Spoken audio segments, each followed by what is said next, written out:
Hello, friends. Part 5 of your podcast on section 10.1, walking through how to do example 10.5 now with the calculator. And remember, we are still going to use our inference toolbox to do this problem. Step 1 is to always identify our parameter of interest. In other words, we're going to write in this box what we actually do, what we are doing with the problem. And they tell us that in the book right here. The population of interest is the video terminals produced on the day in question, and we want to estimate mu, the mean tension for all the screens. So I'm going to take this and I'm going to paste it right in my toolbox right there. Okay, now you could write this in by hand as well, but that's it. That's all that's got to go in there. Now, in order to do this, we need three things to be true. So you need to write a sentence that identifies why each of the following things are true. All right, so we are told in the data that it's random, so we're all set. I write that down. It's normal, and the reason I know it's normal is because of the curves that they show us. So how would I do that in the calculator? Well, first thing, I take the data and I write it in L1.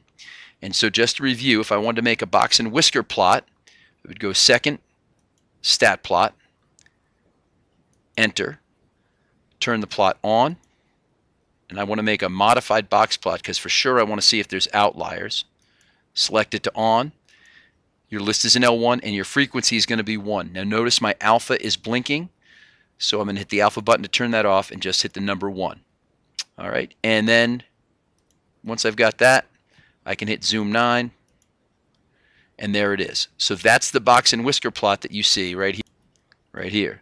Now to make this normal probability plot, and we only spent a few days doing this in the fall, but let's revisit it. Okay, so I go back, second stat plot, let me clear this out. Second stat plot, gets me in here, enter, I'm in. The only thing I got to change is instead of the box and whisker, I want the normal probability plot right here. So down one, go across to normal probability plot and hit enter. It's in there. I'm going to quit out of this just so it doesn't give me an error.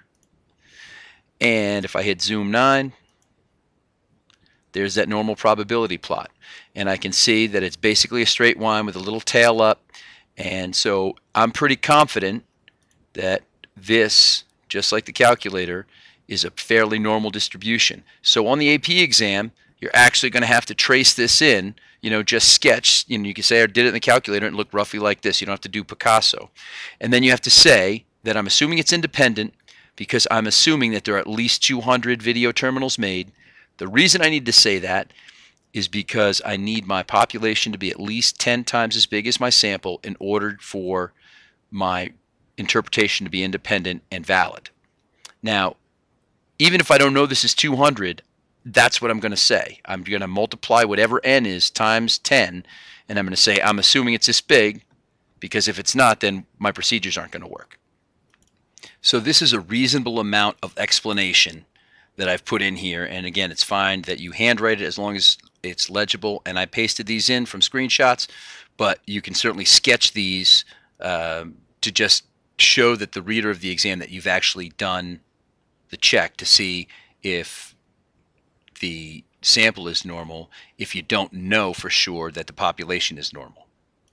Now the calculation piece is pretty straightforward. Now remember, this is what I've been saying for a couple months now. You're going to write down the formula that you're going to use, which is this. Again, it's in your packet. You are going to show the substitution of numbers. All right, so you got a 306, which is your X bar.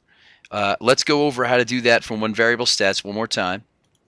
Again, numbers are already in L1, so stat, calc, one variable stats, list name. If it's not L1, you do L1 anyway. And there's your 306.32.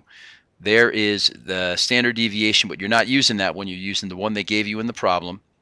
And n is your sample size. So I'm simply going to take this and write it in the box and let the calculator generate the interval for me.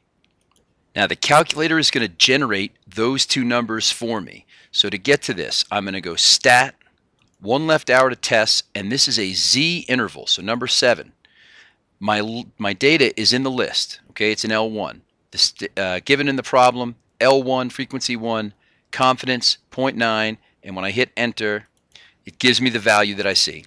And the conclusion would be exact same as the book. There it is.